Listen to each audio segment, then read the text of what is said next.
हरे कृष्णा प्रिय कुंभ राशि के दर्शकों, 1 जुलाई से लेकर 31 जुलाई 2025 आपका भाग्य, कैरियर, बिजनेस, व्यापार, शिक्षा, प्रेम, स्वास्थ्य, नौकरी, हर एक बात की चर्चा हम विस्तार पूर्वक अच्छी तरीके से अपने कुंभ राशि के दर्शकों के लिए करने वाले हैं कि जुलाई का महीना आप लोगों के कैसा रहेगा, कौन कौन सी घटनाएं आपके साथ में घटित होंगी, और ये भी हम आपको प्रमाण के सहित यहाँ पर प्रमाण के सहित आपको बताने का प्रयास करेंगे। भाई आज का संसार वो ऐसा संसार हो गया कि हर एक व्यक्ति कोई भी व्यक्ति हो, वो हर व्यक्ति कोई ना कोई प्रमाण मांगता है, तभी उसको विश्वास होता है। तो संभवतः ही यहाँ पर हम आपको प्रमाण के साथ में बताएंगे कि आपके लिए जुलाई का महीना कैसा रहेगा। प्रमाण आपको क्या देंगे? प्रमाण इस चीज का देंगे कि जून का महीना आप लोगों के लिए कैसा रहा होगा, जून के महीने में कौन कौन सी घटनाएं आपके साथ में घटित हुई होंगी। पहले हम इस चीज को समझाने का प्रयास करेंगे, उसके बाद में चर्चा इस बात की करेंगे कि हाँ जुलाई का आपके लिए, यानी कि जुलाई का महीना जुलाई प्रारंभ हो चुकी है और ये पूरा जुलाई आप लोगों के लिए कैसी रहेगी। उससे पहले हम प्रोग्राम में आगे बढ़ने से पहले ये चर्चा करेंगे कि इस महीने कौन कौन से ग्रहों का गोचर होगा और कौन कौन सी तारीख को गोचर होगा। पहले ये भी समझना बहुत जरूरी है। आपके लग्नेश श्री शनिदेव महाराज इसी महीने वक्री अवस्था में होंगे। उसी के साथ ही साथ शुक्र का राशि परिवर्तन होगा 26 जुलाई को। 26 जुलाई को आपके चतुर्थ भाव से निकलकर आपके पंचम भाव पर प्रवेश करेंगे। देवगुरु बृहस्पति पूरा महीना पंचम भाव पर रहेंगे। सूर्यदेव भगवान का राशि परिवर्तन होगा 16 जुलाई को। 16 जुलाई को आपके ठीक पंचम भाव से निकलकर आपके छठम भाव पर प्रवेश करेंगे। मंगल देव का राशि परिवर्तन 21 जुलाई को। 21 जुलाई को आपके सप्तम भाव को छोड़कर आपके अष्टम भाव पर प्रवेश करेंगे। तो ये ग्रहों का गोचर इस महीने रहेगा। चलिए अब हम प्रोग्राम को प्रारंभ करते हैं और समझने का प्रयास करते हैं। अगर आप अपनी कुंडली पर परामर्श विश्लेषण विस्तार पूर्वक अच्छी तरीके से अनलिमिटेड समय के साथ में करवाना चाहते हैं तो आप हमारे दिए गए नंबर पर संपर्क करके अपनी कुंडली का परामर्श विश्लेषण विस्तार पूर्वक अच्छी तरीके से अनलिमिटेड समय के साथ में करवा सकते हैं। चलिए बिना देर किए हुए हम सीधा सीधा समझने का प्रयास करते हैं कि जुलाई का महीना आप लोगों के लिए कैसा रहेगा। सबसे पहले बात करें हम जून के महीने की। देखिए जून के महीने में जो आपके जीवन पर उतार चढ़ाव रहा वो पहले ध्यान से सुन लीजिएगा, फिर हम चर्चा करेंगे जुलाई महीने की। देखिए रोजी रोजगार में आपके उतार चढ़ाव रहा होगा, यानी रोजी रोजगार में जून के महीने में कुछ उतार चढ़ाव आपको देखने को मिला होगा। उसी के साथ ही साथ में किसी भी प्रकार की कहीं से भी आपको कोई सहायता प्राप्त नहीं हुई होगी। संघर्ष का फल यानी मेहनत का फल आपको पूर्ण तरीके से नहीं प्राप्त हुआ होगा। जमीन जायदाद से रिलेटेड कोई हो सकता है आपका छोटा मोटा विवाद बना हो। उसी के साथ ही साथ में स्त्री से आपकी अनबन यानी पत्नी से आपकी अनबन, लड़ाई झगड़े, ये चीजें आपकी देखने को मिली होंगी। उसी के साथ ही साथ में स्थान परिवर्तन अर्थात जो है हो सकता है कि इस महीने अर्थात जून के महीने में आपका हो सकता है आपका स्थान परिवर्तन भी हुआ हो। उसी के साथ ही साथ में शारीरिक कष्ट परेशानी, शरीर से रिलेटेड कोई ना कोई रोग या कष्ट परेशानी का आपको सामना करना पड़ा होगा। उसी के साथ ही साथ इस महीने की यानी कि जून के महीने की 1 तारीख से 1 तारीख, 9 तारीख, 11 तारीख, 20 तारीख, 22 तारीख, 27 तारीख, 28 तारीख और 29 तारीख ये आपके लिए अशुभ रही हो। इन तारीखों में हो सकता है आपका छोटा मोटा विवाद या कहीं धन की हानि या आपकी व्यर्थ की ट्रेवलिंग यात्रा हो सकता है इन तारीखों पर हुई हो। तो संभवतः ही जो जून का महीना था वो जिन लोगों के साथ में इस तरीके की घटनाएं घटित हुई हैं वो नीचे कमेंट बॉक्स में हमें कमेंट करके अवश्य बताएं। अब हम बात करेंगे जुलाई महीने की। जुलाई का महीना आप लोगों के लिए कैसा रहेगा, क्या क्या जुलाई के महीने में आपको देखने को मिलेगा। जुलाई का महीना धार्मिक आपकी प्रवृत्ति बढ़ती हुई नजर आएगी, यानी कि धर्म के प्रति पूजा पाठ में, धार्मिक कार्यों में आपकी जो रुचि है वह रुचि आपकी बढ़ चढ़कर रहेगी। इस जुलाई के महीने में पूजा पाठ में, धर्म कर्म के कार्यों में, शुभ कार्यों में आपकी जो है रुचि जो है वो आपकी बढ़ चढ़कर रहेगी। इस महीना जो है आप जो है धोखेबाज लोगों से आप थोड़ा सा सावधान रहें। ये पता आप लोगों को होना चाहिए कि ये व्यक्ति धोखेबाज है, तो ऐसे व्यक्तियों के पास ज्यादा एक्टिव ना हो, इस चीज का ध्यान रखें।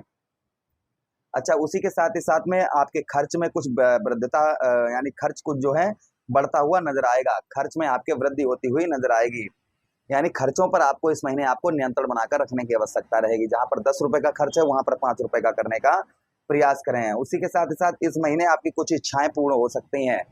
कुछ इच्छाएं जो काफी दिनों से आपकी पूर्ण नहीं हो पा रही थी, संभवतः ही आपकी इच्छाएं पूर्ण होती हुई नजर आएंगी। आपके शत्रु इस महीने कुछ षड्यंत्र रचने का प्रयास कर सकते हैं, इसलिए शत्रुओं से भी इस महीना सावधान रहें। इस महीना जो लोग काफी लंबे समय से ये कह रहे थे कि विदेश यात्रा हो, विदेश यात्रा हो, हमारी विदेश जाना चाह रहे थे, विदेश यात्रा करना चाह रहे थे, तो संभवतः ही विदेश यात्रा कहीं ना कहीं यानी कि फॉरेन से वीजा वगैरह आपका पास नहीं हो पा रहा था, तो संभवतः ही आपका वीजा वगैरह पास होने के चांसेस आपके इस महीने आपके ज्यादा बन जाते हैं। अच्छा, उसी के साथ ही साथ अब हम बात करते हैं भाव के हिसाब से। देखिए, सबसे पहले बात करेंगे हम आपके हेल्थ की। आपकी हेल्थ कैसी रहेगी, यानी आपका स्वास्थ्य कैसा रहेगा। हम हमेशा ही कहते हैं पहलो सुख निरोगी काया। अगर शरीर ठीक है तो सब कुछ ठीक है, और शरीर ठीक नहीं है तो सब कुछ बेकार है। तो पहला सुख जो है वह निरोगी काया है। तो निरोगी काया, यहाँ ध्यान से सुनिए, देखिएगा, आपके लग्नेश श्री शनिदेव महाराज वक्री अवस्था में होंगे, और वक्री अवस्था आपके लगन भाव पर होंगे। तो इस महीने आपको शारीरिक कष्ट परेशानी ज्यादा कुछ नहीं रहेगी। जो शारीरिक कष्ट परेशानी है वो आपको ज्यादा आपको देखने को नहीं मिलेगी।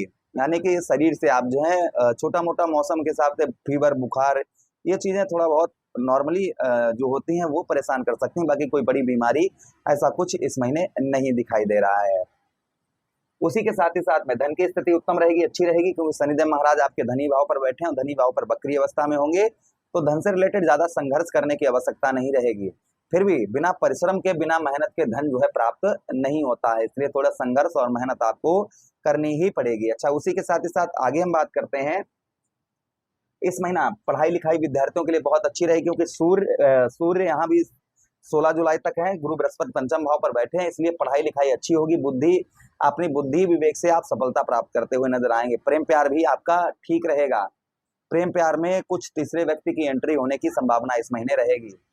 अच्छा, उसी के साथ ही साथ में व्यर्थ का समय आप जो है ना अपना गमाएं, इस चीज का ध्यान रखें। व्यर्थ का समय जैसे प्रेम प्यार के चक्कर में या किसी बेफालतू की चीजों में अपना समय जो है बर्बाद ना करें, इस चीज का विशेषकर ध्यान रखें। नौकरी में कुछ सुधार होते हुए नजर आएंगे, क्योंकि सूर्य आपके षष्ठम भाव पर जाएंगे। तो नौकरी में, प्राइवेट सेक्टर में जो लोग जॉब करते हैं उन लोगों के जॉब में कुछ सफलताएं प्राप्त हो सकती हैं। उन लोगों के जॉब में कुछ जो है सफलताएं प्राप्त होती हुई नजर आएंगी। अच्छा, उसी के साथ ही साथ आगे हम बात करते हैं शत्रुओं से। शत्रु आपके षड्यंत्र रख सकते हैं, किंतु शत्रुओं पर विजय भी प्राप्त होती हुई नजर आएगी। अच्छा, उसी के साथ ही साथ व्यवसाय अच्छा रहेगा, क्योंकि मंगल की स्थिति अभी मंगल 21 जुलाई तक आपके सप्तम भाव पर ही है, केंद्र पर हैं, तो अच्छा है। व्यवसाय में अच्छा रहेगा आपका। पत्नी के साथ में संबंध अच्छे आगे भी बनाकर रखें, इस चीज का ध्यान रखें। उसी के साथ ही साथ में फॉरेन यात्रा हो सकती है, विदेश यात्रा आपकी हो सकती है। भाग्य का साथ शुक्र आपके ठीक आपके केंद्र पर बैठे हुए हैं। आपके भाग्येश कौन है? आपके शुक्र भाग्येश हैं, और भाग्येश आपके चतुर्थ भाव पर बैठे हुए हैं। तो भाग्य का साथ आपको उत्तम, बेहतर, अच्छा प्राप्त होगा ही होगा, इसमें कोई संदेह शंका नहीं है। भाग्य का साथ उत्तम अच्छा प्राप्त होगा। पूजा पाठ, धर्म कर्म के कार्यों में आपकी रुचि जो है वह बढ़ती हुई नजर आएगी। इस महीने आपकी आर्थिक स्थिति में भी सुधार होता हुआ नजर आएगा। आपकी आर्थिक स्थिति भी बेहतर, उत्तम, अच्छी आपको देखने को मिलेगी। अच्छा, इस महीने उपाय की हम बात करें तो चौमुखा दीपक अपने घर की मेन गेट पर जलाएं। ओम प्राम प्रेम साथ शनिश्चराय नमः, ओम सम शनिश्चराय नमः मंत्र का आप जप करते रहें। उसी के साथ ही साथ में आप जो है बुधवार के दिन मुट्ठी भर मूंग की दाल अपने सर से 7 बार घुमाकर बहते हुए जल में प्रभावित करें। उसी के साथ ही साथ शुक्रवार वाले दिन दही और शहद से शिवलिंग पर अभिषेक करें। तो ये उपाय कुछ करें, इससे आपको उत्तम अच्छा लाभ अवश्य ही प्राप्त होगा। इस महीनों की हम तारीखों की बात करें तो इस महीने आप जो है 1, 2, 3, 4 ये आपके लिए यानी शुरुआती दिन बहुत अच्छे हैं। 5, 6, 7 यानी कि 5 तारीख, 6 तारीख, 7 तारीख आपके लिए शुभ नहीं है। फिर उसके बाद 8, 9, 10, 11, 12, 13, 14 ये तारीख है ठीक है आपके लिए। 15 तारीख ठीक नहीं है। उसके बाद में 16, 17, 18, 19, 20, 21, 22, 23 ये शुभ तारीखें हैं। महीने के एंड में 24 तारीख, 25 तारीख, 26 तारीख और 27 तारीख ये नेक्स्ट तारीखें हैं, यानी कि अशुभ तारीखें हैं। इन तारीखों पर विशेषकर ध्यान रखें। कहीं भी अगर बाहर जा रहे हैं तो अपने इष्ट की आराधना करके ही बाहर निकलें। प्रभु से कामना करते हैं कि पूरा महीना आपके लिए उत्तम रहे, अच्छा रहे। यही विनती करते हुए आप लोगों से आज्ञा चाहते हैं। किसी अन्य प्रोग्राम में पुनः भेंट करेंगे। आदेश दीजिएगा। हरे कृष्ण।